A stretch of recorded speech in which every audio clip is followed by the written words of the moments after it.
গ্যালাক্সির ভিতরে সৌরজগৎ। এই সৌরজগতের ভিতরে নক্ষত্র আছে, গ্রহ, উপগ্রহ, নীহারিকা, তারকাপুঞ্জ, উল্কা, সব এই সৌরজগতের ভিতরে। কিসের ভিতরে? আমরা একটা উপগ্রহতে আছি, পৃথিবী একটা উপগ্রহ, চাঁদও একটা উপগ্রহ। সৌরজগতের যে সেন্টার, এই সেন্টারে অবস্থিত সূর্য। কি অবস্থিত? সূর্য। আমাদের পাশের দেশ ভারত আমাদের বাংলাদেশের তুলনায় 30 গুণ বড়। কয় গুণ? কানাডা, আমেরিকা বাংলাদেশের তুলনায় 90 থেকে 100 গুণ বড়। আর পৃথিবীর সবচাইতে বিগ অর্থাৎ বড় যেই দেশ, সেই দেশের নাম হলো রাশিয়া। কি নাম?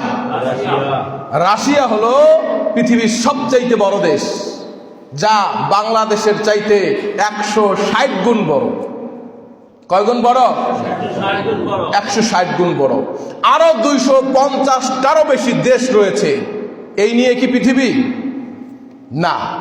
আল্লাহ পাক রব্বুল আলামিন বলেছেন এটা পৃথিবী নয়। বিজ্ঞানীরা রিসার্চ করে বলল 4 ভাগ পৃথিবী ভাগ করলে 3 ভাগে হলো পানি আর 1 ভাগ মাটি। 1 ভাগ কি? মাটি। একটা সাগর আছে, নাম হলো আটলান্টিক মহাসাগর। আটলান্টিক মহাসাগরের আয়তন হলো 8,24,00,000 বর্গ কিলোমিটার। আল্লাহু আকবার বলবেন না? এর উপরে এর চেয়েও বড় সাগর কি আর নাই? আছে, প্রশান্ত মহাসাগর। প্রশান্ত মহাসাগরের আয়তন হলো 16,54,24,000 বর্গ কিলোমিটার। আল্লাহু আকবার। আমাদের সৌরজগতের সেন্টারে যে সূর্য রয়েছে, এই সূর্যর দূরত্ব পৃথিবী থেকে 9,30,00,000 মাইল। 9 কোটি কত লক্ষ মাইল? পৃথিবীর চাইতে সূর্য 13 লক্ষ গুণ বড়। কত লক্ষ গুণ বড়? 13 লক্ষ গুণ বড়। এখন প্রশ্ন আসতে পারে, সূর্যের চেয়ে বড় কিছু নাই? কথা বোঝে নাই। সূর্যের চেয়ে বড় কিছু নাই? অবশ্যই আছে।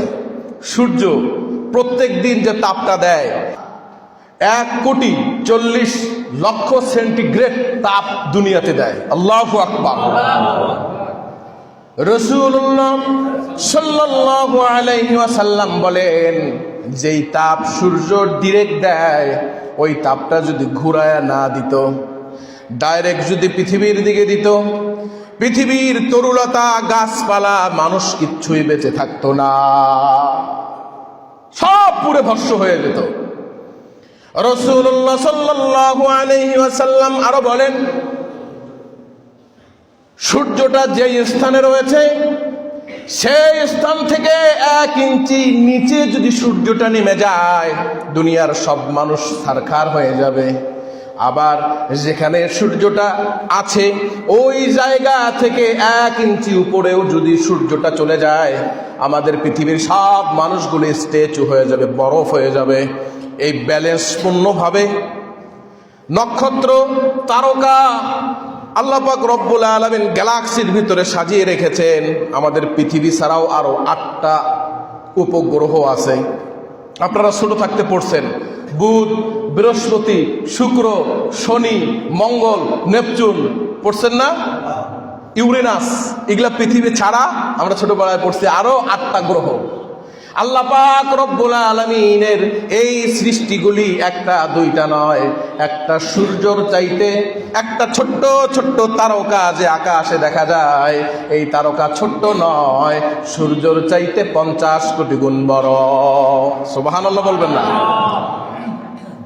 বিজ্ঞানীর সব শেষ তথ্য অনুযায়ী,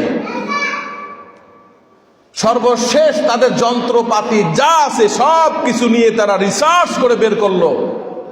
অ্যাস্ট্রোনমি ম্যাগাজিন এই তথ্য প্রকাশ করেছে, তারা এমন একটা তারকার সন্ধান পেয়েছে যেটা সূর্যের চাইতে 500 কোটি গুণ বড়। আল্লাহু আকবার। এটার নাম দিয়েছে তারা ওয়াইউ স্কটি। কি নাম দিয়েছে? YU Scotty. এটার চাইতে বড় কিছু আর আসমানে নাই? আছে। আল্লাহ পাক রব্বুল আলামিন কোরআনে হাকীমের মধ্যে বলেন, ফালা উকসিমু বিমাওয়াকিন নুজুম। আল্লাহ পাক রব্বুল আলামিন ওই জায়গার শপথ করলেন যেই জায়গার মধ্যে তারকাগুলি এসে খসে খসে পড়ে যায়। আল্লাহু আকবার। বিজ্ঞানীরা তার নাম দিয়েছে ব্ল্যাক হোল। কি নাম? আমাদের উপগ্রহ থেকে পৃথিবী ছাড়াও আরো যে 8টা উপগ্রহ আছে, মঙ্গল, বুধ, বৃহস্পতি, শুক্র, শনি, নেপচুন, ইউরেনাস, তারপরে ধূমকেতু, উল্কা, যা কিছু আছে সবগুলো যদি একত্রিত করে ব্ল্যাক হোলের রেঞ্জের মধ্যে চলে যায়, বিজ্ঞানীরা বলে এই ব্ল্যাক হোলের রেঞ্জের মধ্যে চলে যাওয়ার সাথে সাথে একটা ছোট্ট বাচ্চা যেমন চকলেট নিমেষের মধ্যে গিলে খেয়ে ফেলে, এই সবগুলো গ্রহ উপগ্রহকে ওই ব্ল্যাক হোল ওরকম করে চুষে খেয়ে ফেলবে।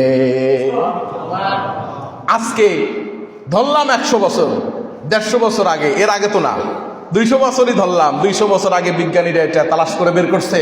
কিন্তু আল্লাহ কোরআনে বলে দিয়েছেন আজ থেকে 1400 বছর আগে। ঠিক কিনা? এখন বলেন তো এইসব উদাহরণ দেওয়ার কারণ কি? এই যে আল্লাহ পাক রব্বুল আলামিন বিশাল বিশাল সৃষ্টিগুলি করেছেন, এইটা বেশি কঠিন নাকি আল্লাহ রসুল জনাবে মুহাম্মদুর রাসূলুল্লাহ সাল্লাল্লাহু আলাইহি ওয়াসাল্লামকে আল্লাহর দরবারে নিয়ে যাওয়া বেশি কঠিন?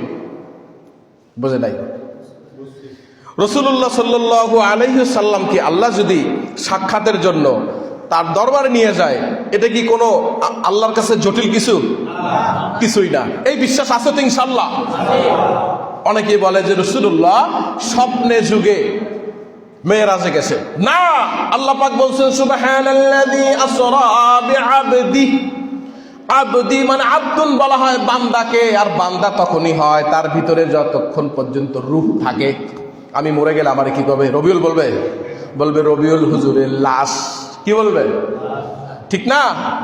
তো বান্দা তাকেই বলা হয়, রূহ আর শরীর থাকলেই তাকে বান্দা বলা হয়। এই বান্দাকে আল্লাহ পাক রব্বুল আলামিন মিনাল মসজিদুল হারাম ইলাল মসজিদুল আকসা, মসজিদুল হারাম থেকে মসজিদুল আকসা পর্যন্ত ইসরা করিয়েছেন।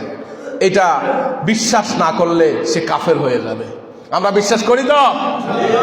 আল্লাহ যদি এত উদাহরণ রাসূলুল্লাহ হাদিসে যদি নাও বলতেন, আল্লাহ বলছেন ডিরেক্ট বিশ্বাস করে ফেলছি, এই হলো মুমিন। ঠিক না?